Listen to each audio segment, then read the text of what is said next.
শ্রদ্ধেয় চলন্ত সভার সভাপতি মহাশয়, উপস্থিত ওলামায়ে দ্বীন, সম্মুখীন শ্রোতা মণ্ডলী, পর্দার আড়ালের মা ও বোনেরা, যাবতীয় প্রশংসা আল্লাহ সুবহানাহু ওয়া তাআলার জন্য, যে আল্লাহ সুবহানাহু ওয়া তাআলা পৃথিবীতে যা কিছু সৃষ্টি করেছেন প্রত্যেকটি সৃষ্টি মানুষের কিছু না কিছু উপকারের জন্য সৃষ্টি করেছেন।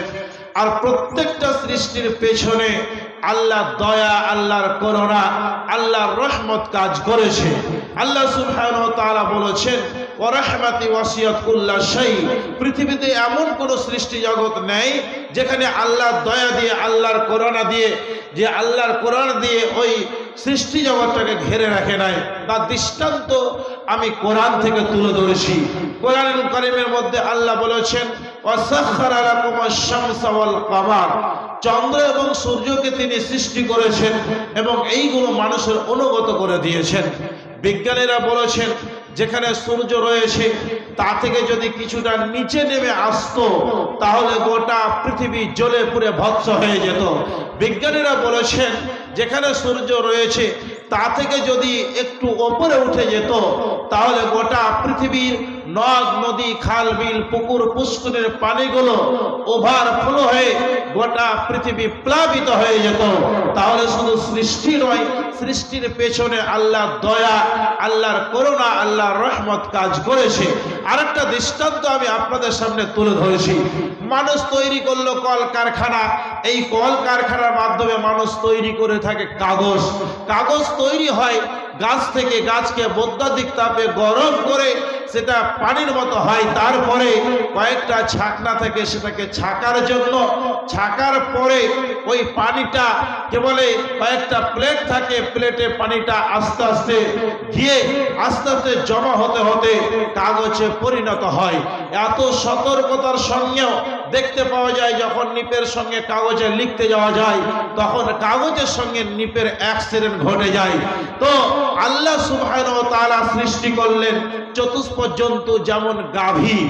যেই গাভী ঘাস খেলো, কোটা খেলো, কত রকম জিনিস খেলো, সেইগুলো পেটে গিয়ে মল হলো, মূত্র হলো, রক্ত হলো, তারপরে দুধ হলো। যেই দুধ আমরা দহন করি, যেখান থেকে দুধ দহন করা হয় সেটাকে বলা হয় ওলান। তার পার্শ্বে দিয়ে আপনার পেচ্ছাপ পায়খানা বেরোলো, আর তার পাশে দিয়ে সমিষ্ট সুস্বাদু দুধ দহন করা হলো। যেখান থেকে দুধ দহন করা হয় সেটাকে বলা হয় ওলান। ওলানটাকে কেটে দেখবেন সেখানে কটা ছাকনা রয়েছে, একটাও ছাকনা নেই।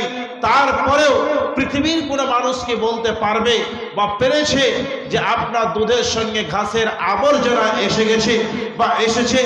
আসে নাই। তাহলে আল্লাহ সুবহানাহু ওয়া তাআলা শুধু সৃষ্টি করেন না, সৃষ্টির পেছনে আল্লাহ দয়া, আল্লাহর করুণা, আল্লাহর রহমত কাজ করেছে। আমরা সকলেই পাঠ করি আলহামদুলিল্লাহ। বিশ্বনবী জনাবে মুহাম্মদ মুস্তাফা, যিনি হচ্ছেন তামাম পৃথিবী মানবদের জন্য রহমত স্বরূপ ভাবে এসেছিলেন, শুধু মুসলমানদের জন্য নয়, সমস্ত পৃথিবীর সকলের জন্য রহমত স্বরূপ করে আল্লাহ সুবহানাহু ওয়া তাআলা পাঠিয়েছিলেন। সেই নবীর ওপরে, যেই নবীর মাধ্যমে আমরা কোরআন পেয়েছি, যেই কোরআনে আল্লাহ সুবহানাহু ওয়া তাআলা বলেছেন, হুদাল লিন্নাস ওয়া বাইয়িনাতিম মিনাল হুদা ওয়াল ফুরকান। এই কোরআন যদি না আসতো তাহলে আমরা জানতে পারতাম না কোনটা হালাল কোনটা হারাম। যে কোরআন না আসলে জানতে পারা যেত না কোনটা ন্যায় কোনটা অন্যায়। কোরআন না আসলে জানতে পারা যেত না কোনটা জায়েজ কোনটা না জায়েজ। তাহলে এই কোরআনের মাধ্যমে আল্লাহ সুবহানাহু ওয়া তাআলা বলেছেন, এটা মানুষকে সঠিক পথ দেখাবে এবং ভালো মন্দ পার্থক্য করবে।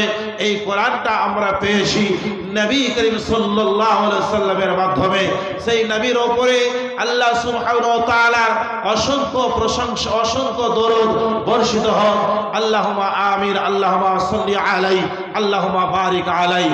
আমি আপনাদের সামনে কোরআনুল কারীম থেকে মাত্র একটি আয়াত পাঠ করেছি।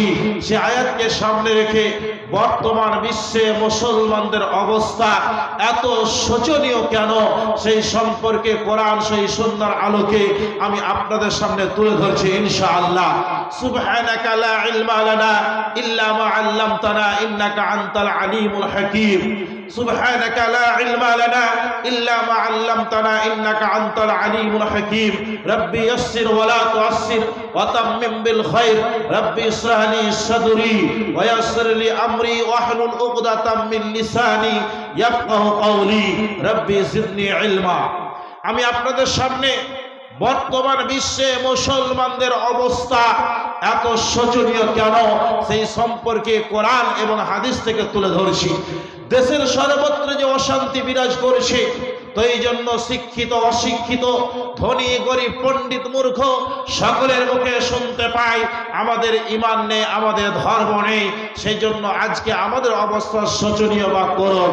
মুসলমানদের অবস্থা শোচনীয় হবার কারণ কি তার আগে আমি বলতে চাই, যে জাতি মাত্র কয়েকটি বছরের মধ্যে পৃথিবীর বুকে এক অত্যন্ত আদর্শ রাষ্ট্রের ভিত্তি স্থাপন করতে সক্ষম হয়েছিল, যে জাতি আদর্শবাদ শিক্ষা সভ্যতায় আরব ভূমি হতে বিকীর্ণ হয়ে সারা পৃথিবীকে উদ্ভাসিত করেছিল, যেই জাতির মধ্যে হযরত আবু বকর রাদিয়াল্লাহু তাআলা আনহুর মতো ন্যায়পরায়ণ মহাপুরুষের আবির্ভাব ঘটেছিল, যেই জাতির মধ্যে হযরত উমর রাদিয়াল্লাহু তাআলা আনহু, খালিদ বিন ওয়ালিদ রাদিয়াল্লাহু তাআলা আনহু মতো বীর সন্তানদের অভ্যুদয় ঘটেছিল, সেই সমস্ত মুসলমানদের অবস্থা এত করুণ ছিল না বা শোচনীয় ছিল না। আজকে মুসলমানদের অবস্থা এত করুণ কেন?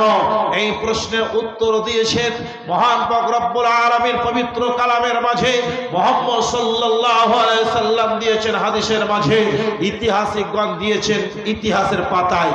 আল্লাহ সুবহানাহু ওয়া তাআলা কোরআনুল কারীমের মধ্যে পরিষ্কারভাবে ঘোষণা করে দিয়েছেন, আকিমুস সালাওয়াতুজ যাকাত, তোমরা নামাজ প্রতিষ্ঠিত করো, যাকাত প্রদান করো। আজকে 90% মুসলমান বেনামাজি। আজকে আমাদের অবস্থা করুণ হবে না কেন? আল্লাহ সুবহানাহু ওয়া তাআলা কোরআনুল কারীমের মধ্যে বলেন, ইন্নাল্লাহা ইয়ামুরু বিল আদলি ওয়াল ইহসান। আল্লাহ সুবহানাহু ওয়া তাআলা বলেছেন, নিশ্চয় আমার হুকুম হইতেছে তোমরা যখন বিচার করবে, তোমরা যখন ফয়সালা করবে, তখন তোমরা ন্যায় বিচার করবে।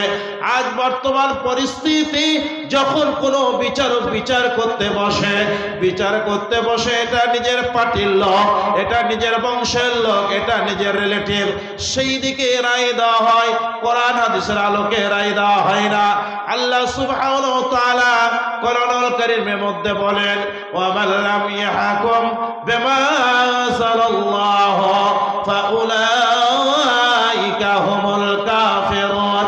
আল্লাহ সুবহানাহু ওয়া তাআলা কোরআনুল কারীমের মধ্যে বলেন, যারা আমার দেওয়া বিধান অনুযায়ী বিচার করবে না তারা হচ্ছে কাফের। শুধু কাফের নয়, আল্লাহ বলেন ফাউলাইকা হুমুজ যালিমুন, তারা হচ্ছে জালিম। শুধু জালিম নয়, আল্লাহ বলেন ফাউলাইকা হুমুল ফাসিকুন, তারা হচ্ছে ফাসিক। তাহলে বন্ধুবার বলুন, আজ বর্তমান পরিস্থিতিতে ন্যায় বিচার উঠে গেছে বললেই চলে। আজকে আমাদের অবস্থা করুণ হবে না কেন? আমাদের বিচার করতে হবে নবী করিম সাল্লাল্লাহু আলাইহি সাল্লামের মতো, আমাদের বিচার করতে হবে সেই মুঘল সম্রাট জাহাঙ্গীর বাদশার মতো। আল্লাহর নবী সাল্লাল্লাহু আলাইহি সাল্লামের যুগে একজন সম্ভ্রান্ত বংশের মহিলা, মাখজুমি গোত্রের একজন সম্ভ্রান্ত বংশের মহিলা চুরি করেছিল।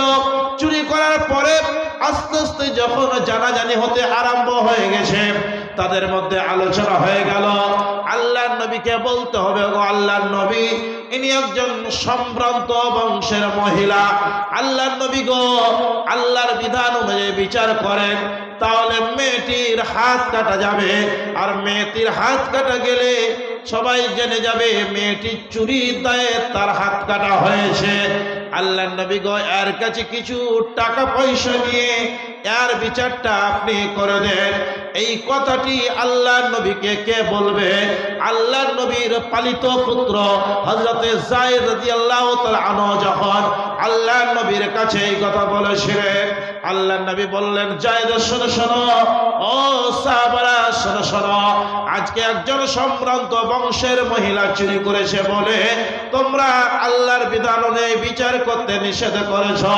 ও যায়েদ শোনো শোনো, ও সাহাবারা শোনো শোনো, আমার মেয়ে আল্লাহর কসম করে বলছি, আমার মেয়ে ফাতেমা যদি আজকে চুরি করত তবুও তার হাত কেটে নিতাম, তবুও কোনো দ্বিধাবোধ করতাম না।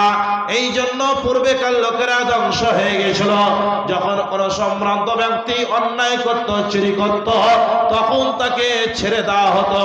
যখন কোনো গরিব ব্যক্তি চুরি করত, অন্যায় করত, তার উপরে শাস্তির বিধান প্রয়োগ করা হতো। আল্লাহ নবী বলছেন, আল্লাহর কসম করে বলছি, আমার মেয়ে ফাতেমা যদি চুরি করত তবুও তার হাত কেটে নিতাম। চিন্তা করতে পেরেছেন? আজ বর্তমানে পরিস্থিতিতে গরিব ধনী আলাদা আলাদা বিচার হয়, আলাদা আলাদা ফাইসলা শোনানো হয়। পার্টির লোক হলে আলাদা ফাইসলা, কি বলে ধনী লোক হলে আলাদা ফাইসলা, নিজের রিলেটিভ হলে আলাদা ফাইসলা।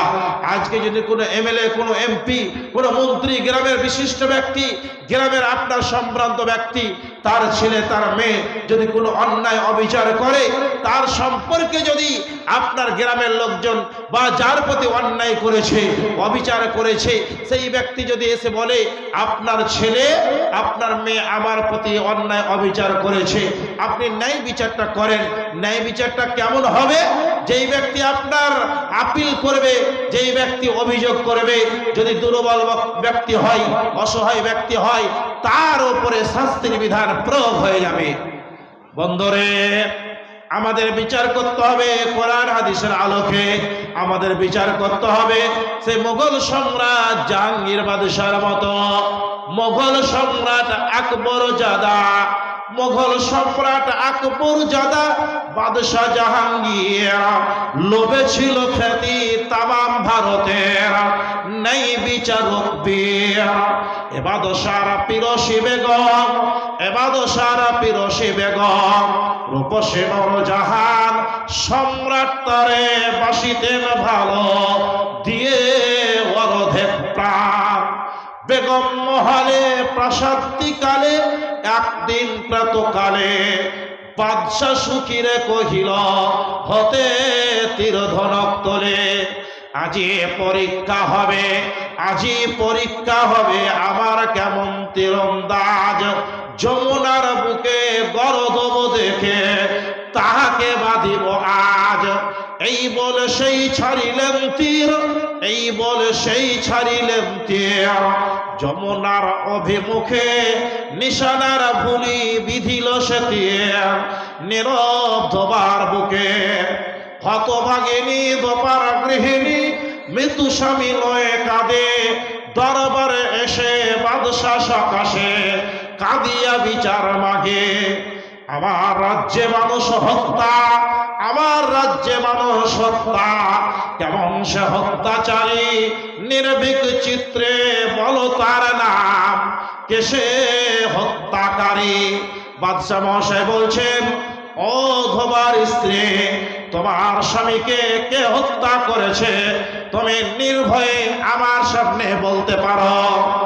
নূরজাহানের নাম কহিতে, নূরজাহানের নাম কহিতে ধোপার গৃহিণী ডরে, দঙ্গ কি হবে বাদশাহ পিয়ার এইভাবে অন্তরে। অবশেষে কয় হয় নির্ভয়, অবশেষে কয় হয়ে নির্ভয়, হত্যাকারীর নাম আমার স্বামীকে হত্যা করেছে বেগম নূরজাহান। বাদশাহ শুনিয়া উঠে চমকিয়া, হাই কি সর্বনাশ, বাদশাহ পিয়ার প্রতি হত্যার অপরাধ, প্রতি হত্যার সুবিচার মাগে। নীরব ধবার বাঁধি দর্শক সবে আগ্রহ জাগে, কেমন সে বিচার হবে। নেই বিচারক নিজের বেগমে আজ কি দ্বন্দ্ব দেবে। অভিযোগ শুনে মহান বাদশাহ, অভিযোগ শুনে মহান বাদশাহ বিচার আসন ছেড়ে আদেশ দিলেন প্রাণদণ্ডের গুরু গম্ভীর স্বরে। নূরজাহানের তীর ছোড়া আজ নূরজাহানের তিরুচূড়া আজ হতে পারে তার স্বাদ সমীক্ষণ তীরে প্রাণবোধ করা নিশ্চয়ই অপরাধ। বাদশা মহাশয় এবার রায় শোনাবেন। তিনি বলছেন, যদিও এটা ইচ্ছাকৃত হত্যা নয়, অনিচ্ছাকৃত হত্যা, যদিও ইচ্ছাকৃত হত্যা নয়, অনিচ্ছাকৃত হত্যা। আল্লাহর বিধান হচ্ছে কেউ যদি অন্যায়ভাবে কেউ হত্যা করে, হত্যার বদলে হত্যা, কিন্তু এটা কেসাসের আওতায় পড়ে না। তারপরেও আমি আল্লাহর বিধান অনুযায়ী ফাইসালা শোনাতে চাই। যেহেতু আমার কাছে অভিযোগ হয়েছে, আমি আল্লাহর বিধান অনুযায়ী আমি ফাইসালা শোনাবো। দর্শক বলছেন, দর্শক সবে অনুরোধ করে একে তব অভিলয়, লক্ষ মুদ্রা ধোপানিকে দিয়ে এই দ্বন্দ্ব কর ক্রয়। সম্রাট কন প্রাণের বদলা, সম্রাট কন প্রাণের বদলা, অর্থদ্বন্দ্ব নহে আল কোরআনের বজ্র ঘোষণা, হবে না কোনোদিন ভয়। মুসলিম আমি বাধ্য পালনে, মুসলিম আমি বাধ্য পালনে, খোদার সংবিধান আমির গরিব ভেদনায় হেথা, বিচারে সবাই সমান। বাদশা মহাশয় বলছেন, আল্লাহর বিধানে একজন গরিবের জন্য যা রায় হবে, একজন ধনীর জন্য তাই রায় হবে। অতএব আমি আল্লাহর বিধান অনুযায়ী ফাইসালা শোনাচ্ছি। তিনি এবার ফাইসালা শোনাচ্ছেন। ধোপানিকে কোন এই নাউতির, ধোপানিকে কোন এই নাউতির, তোমার সামনে আমি আমারে বাঁধিয়া নূরজাহানকে করো তুমি কাঙালিনী। যেহেতু তোমার স্বামীকে বেঁধেছে, যেহেতু তোমার স্বামীকে বেঁধেছে আমার নূরজাহান, তেমনি তুমি এই তীর দিয়ে বধ কর মোর প্রাণ। অস্ফুট সুরে ধোপা বধ কয়, শোনন মহারাজ, ধন্য তব মহান বিচারে মিটিয়াছে ফরিয়াদ। আপনার মতো নেই বিচারক, আপনার মতো নেই বিচারক, বেঁচে থাক যুগে যুগে আমার মতো শত বিধবা সুবিচার পাবে তবে। বাদশা মহাশয় যখন রায় শুনিয়ে দিলেন, সঙ্গে সঙ্গে ধোবার স্ত্রী বলছেন, বাদশা মহাশয় আমি আপনাকে ক্ষমা করে দিলাম। আপনার মতো যদি নাই বিচারক বেঁচে থাকে, আমার মতো শত বিধবা সুবিচার পাবে আপনার কাছে এসে। এটা ছিল ন্যায় বিচার একটা রায়। বন্ধরে, আজকে যদি আমাদের বর্তমান পরিস্থিতিতে ন্যায় বিচার থাকতো, আজকে আমাদের অবস্থা করুণ হতো না। আল্লাহ সুবহানাহু ওয়া তাআলা কোরআনুল কারীমের মধ্যে বলেছেন, আউযু বিল্লাহি মিনাশ শাইতানির রাজীম, কুল ইন কুনতুম তুহিব্বুনাল্লাহা ফাত্তাবিউনি। আল্লাহ পাক রব্বুল আলামিন বলেন, হে নবী আপনি বলুন, তোমরা যদি আল্লাহকে পেতে চাও, আল্লাহর সঙ্গে প্রেম প্রীতি মহব্বত ভালোবাসা রাখতে চাও, ফাত্তাবিউনি, তবে তোমরা নবীর ইত্তেবা করো, নবীকে মহব্বত করো, ভালোবাসো।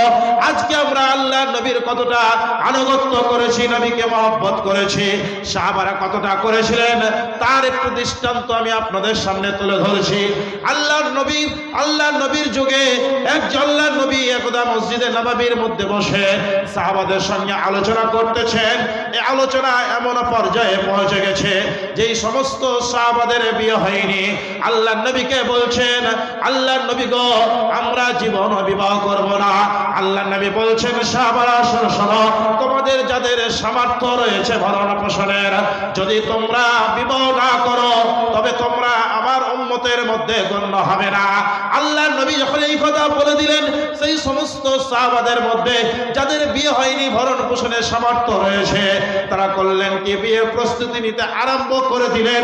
সেই সাহাবাদের মধ্যে একজন, যার নাম হযরত হানজালা রাদিয়াল্লাহু তাআলা আনহু, তিনি ছিলেন।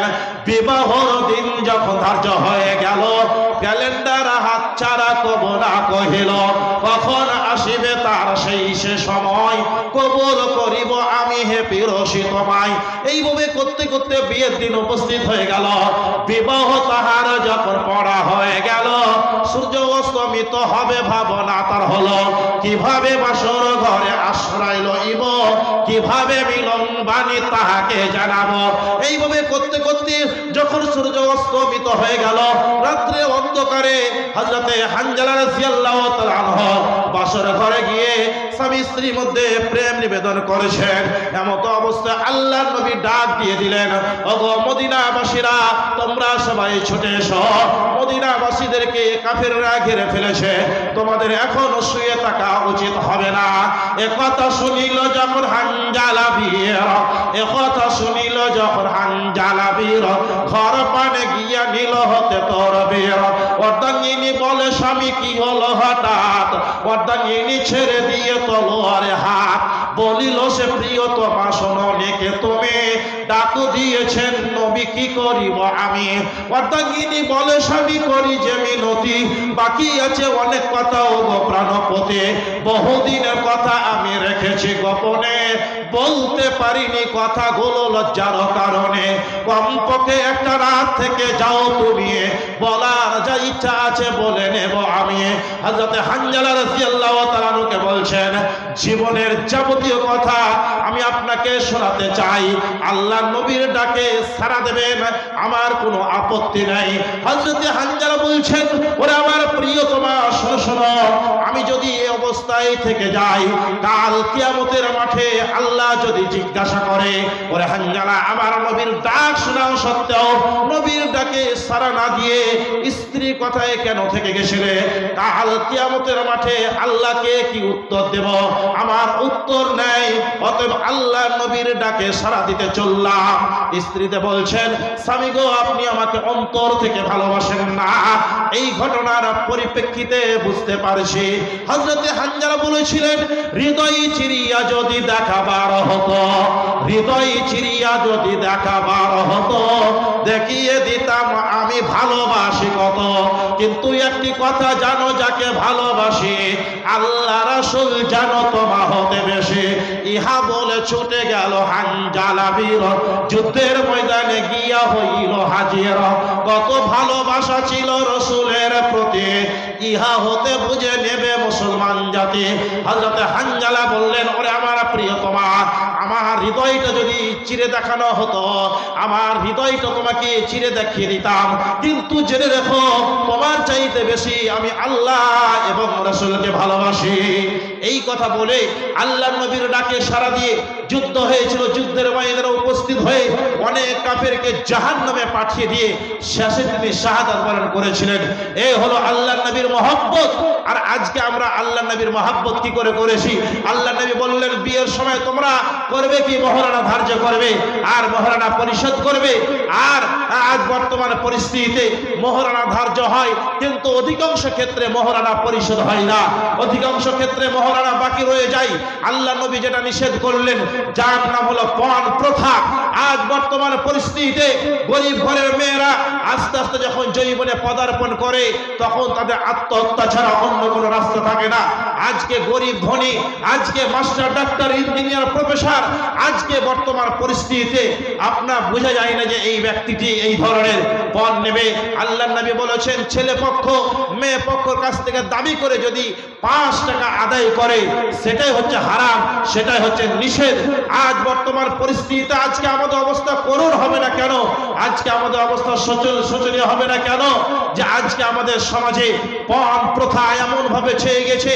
বলছে ছেলে পক্ষ বলছে মঙ্গল গ্রহে বাড়ি, গুলশানে অফিস, 20 লাখ টাকা ক্যাশ, আলমারি, শোকেস। মনে হচ্ছে মেয়ের বাপ মেয়ে জন্ম দিয়ে মনে হচ্ছে যে বড় বিপদে পড়ে গেছে। সেই মেয়েটির বাবা মনে মনে বলছে, আল্লাহ গো, তওবা করা লাগবে, আমার ঘরে তুমি আর মেয়ে সন্তান দিও না।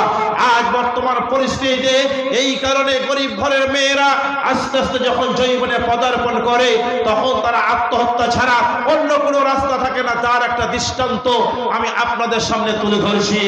হাকিমপুরের হাকিম সাহেব ছিল বেটার বাপ, ফরিদপুরের ফরিদা বউ হবে তার আজ।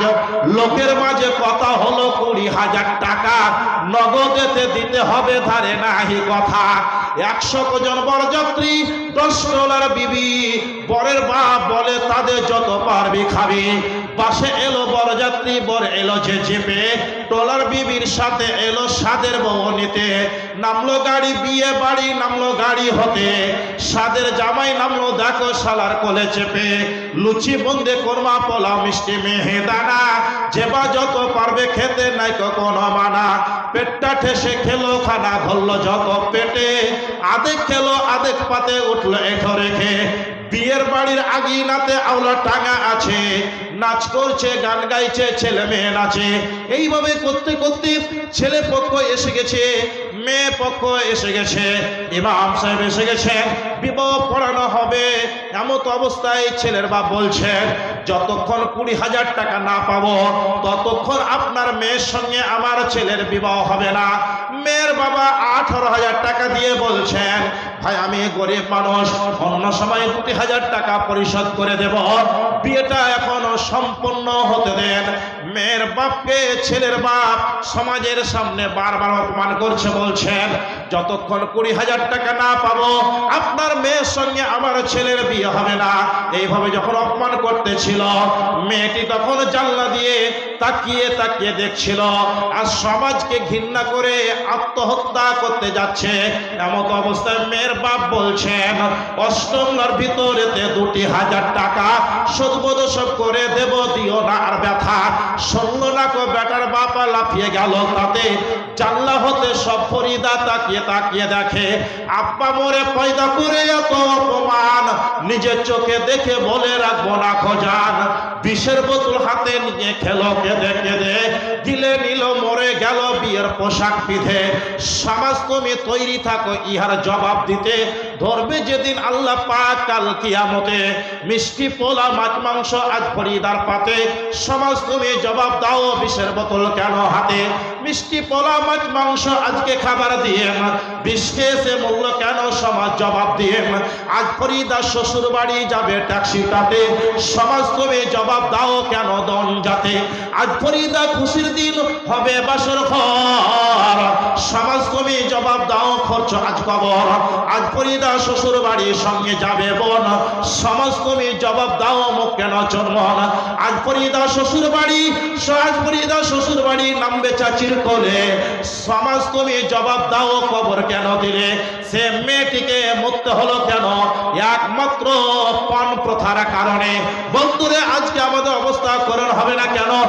ইতিহাসের ছাত্ররা জানে জ্ঞানে গরিমায় শিক্ষায় সভ্যতায়, রাজনীতিতে অর্থনীতিতে, কাব্যে সাহিত্যে সিলেবাসে বাণিজ্যে, ধর্মে কর্মে ত্যাগে তিতিক্ষায় মুসলিম জাতি শিশু স্থান অধিকার করেছিল। কিন্তু আজকে মুসলমানদের অবস্থা করুন, তার কারণ হচ্ছে আল্লাহ বলেছেন ইন্নাল্লাহা লা ইউগাইয়িরু মা বিকওম হাত্তা ইউগাইয়িরু মা বিআনফুসিহিম। আল্লাহ বলেন নিশ্চয় আমি কোন জাতির অবস্থা পরিবর্তন করি না যতক্ষণ তারা নিজেরা নিজেদের অবস্থা পরিবর্তন না ঘটায়। আজ বর্তমান পরিস্থিতিতে আমাদের অবস্থা করুণ হয়েছে, আমাদের অবস্থা শোচনীয় হয়েছে আমাদের নিজেদের কারণে। যদি আমরা দেখি বিগত ইতিহাসগুলো, হযরতে ওমর রাদিয়াল্লাহু তাআলা আনহু 22,51,300 মাইল এতটা দূরত্ব পর্যন্ত রাজত্ব করেছিলেন। কিন্তু আজকে মুসলমানদের অবস্থা করুন কেন? আজকে বেধর্মীদের হাতে রাজত্ব কেন? তার একটাই কারণ হচ্ছে যে আমরা কোরআন এবং সহিহ সুন্নাহকে ছেড়ে দিয়েছি, কোরআন হাদিসকে ছেড়ে দিয়েছি, যার কারণে আজকে আমাদের অবস্থা করুণ হয়েছে। আল্লাহ সুবহানাহু ওয়া তাআলা কোরআনুল কারীমের মধ্যে বলেছেন ওয়ালা তাহিনু ওয়ালা তাহজানু ওয়া আনতুমুল আ'লাউনা ইন কুনতুম মুমিনিন। আল্লাহ বলেছেন তোমাদের কোনো ভয় নেই, তোমাদের কোনো চিন্তা নেই, তোমাদের হাতে রাজত্ব থাকবে, শর্ত হচ্ছে মুমিন হতে হবে। আমরা সত্যিকারী মুমিন নই, আজকে আমরা ডুপ্লিকেট মুমিন, যার কারণে আজকে আমাদের অবস্থা করুণ হয়েছে, শেষ হয়ে গেছে।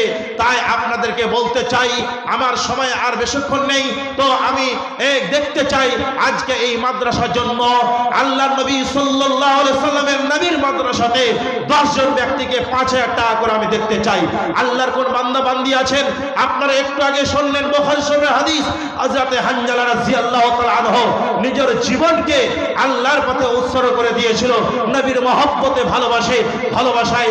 আজকে আমি দেখতে চাই এই নবীর মাদ্রাসায় এর থেকে কিছুক্ষণ আগে দেখলেন যে কয়েকজন হাফিজে কোরআন সম্পূর্ণ কোরআন মুখস্থ করেছে, তাদেরকে আপনারা পাগড়ি দেখা দেখলেন। তো আমি দেখতে চাই এই মাদ্রাসাতে সদকায়ে জারিয়া হিসাবে আমি নবীর মহব্বত কয়জন কিভাবে করেন একটু দেখতে চাই। 5000 টাকা করে 10 জন ব্যক্তির কাছে আবেদন করছি। আল্লাহর কোন বান্দা বান্দি আছেন এই নবীর মাদ্রাসাতে দিবেন, যেখানে আল্লাহ নবী বলেছেন খায়রুকুম মান তাআল্লামাল কুরআন ওয়া আল্লামাহু। আল্লাহ নবী বলেছেন পৃথিবীর মধ্যে সেই ব্যক্তি সর্বোত্তম যে ব্যক্তি নিজে কোরআন শিখে অপরকে শিক্ষা দেয়। এই মাদ্রাসায় কোরআন শিক্ষা দেওয়া হয়, এই মাদ্রাসায় কোরআন মুখস্থ করানো হয়।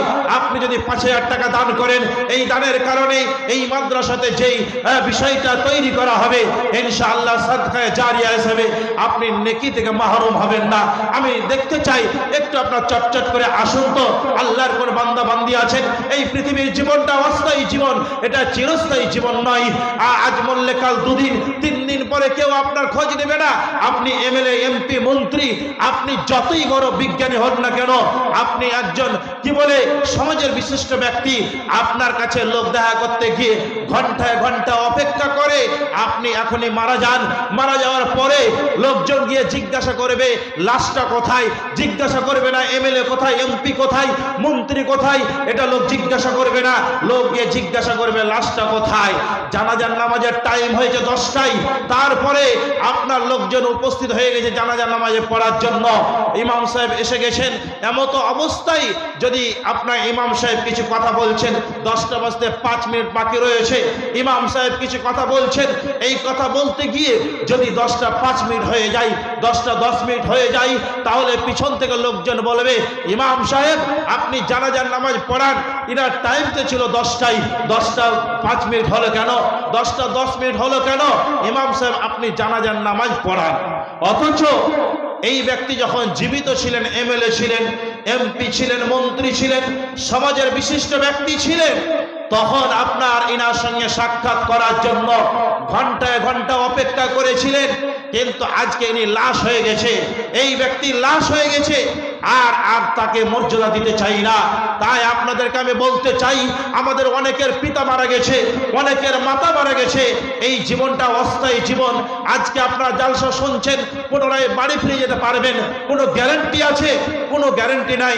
1999 সালে বুধবারের রাতে আশ্চর্য দুর্ঘটনা বহরমপুর ঘাটে মে মাসের 5 তারিখে ঘটিল ঘটনা। মে মাসের 5 তারিখে ঘটিল ঘটনা, সংবাদপত্রে প্রকাশিত জানেন সর্বজনা। কলকাতা হতে বাস মালদা দিকে আসে, বহরমপুর ব্রিজে উঠে পড়লো সর্বনাশে। লাইন ফাঁকা পেয়ে গাড়ি চলছিল খুব জোরে, হঠাৎ রেলিং ভেঙে 40 ফুট নিচে গেল পড়ে। রেডিও শুনে আরো একটি জেনেছিলাম খবর, 50 জন যাত্রী ছিল বাসেরই ভিতর। মালদা, ধুলিয়ান, জঙ্গিপুর, এই 3 জায়গায় মানুষ ছিল ভরপুর। কারো কখন মৃত্যু হবে থাকতো যদি জানা, দুর্ঘটনা হয়ে মানুষ কবু মরিত না। আল্লাহর আদালতে হয় মরণের ফয়সালা, কে সামলাতে পারে যদি ডুবলে আয়ুর বেলা। আল্লাহ সুবহানাহু ওয়া তাআলা মানুষকে কয়েকটা জ্ঞান দেননি, তার মধ্যে একটা জ্ঞান হচ্ছে ওয়ামা তাদরি নাফসুন বিআইয়ি আরজি তামুত, কার কখন কোথায় কি অবস্থায় মৃত্যু হবে এটা কোনো মানুষ জানে না। তাই আপনাদেরকে অনুরোধ করব, কত টাকা কত দিকে আপনারা খরচ করছেন, লইছই করছেন। আজকের নবীর মাদ্রাসার জন্য আমি 5000 টাকা করে কয়েকজন ব্যক্তি চেয়েছিলাম। যাই হোক 5000 টাকা না হলে 2000 টাকা করে আসেন তো দেখি 10 জন ব্যক্তি, 2000 টাকা করে 10 জন ব্যক্তি।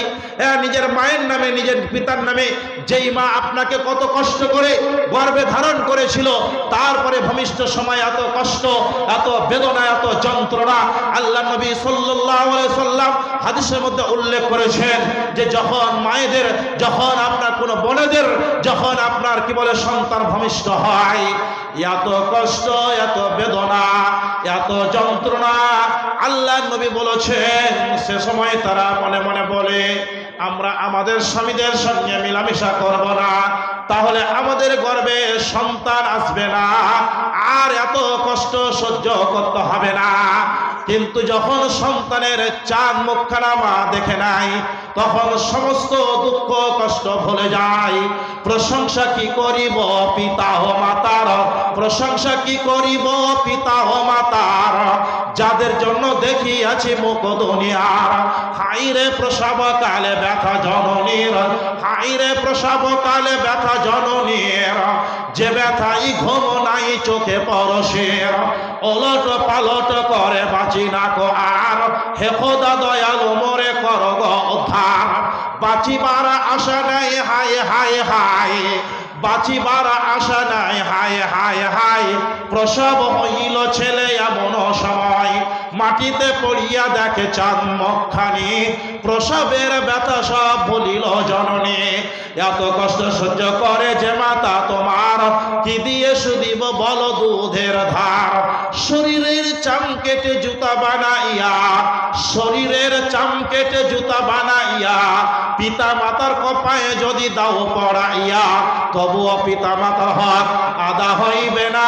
হাদিসের মাঝে তারা পাওয়া যায় বর্ণনা।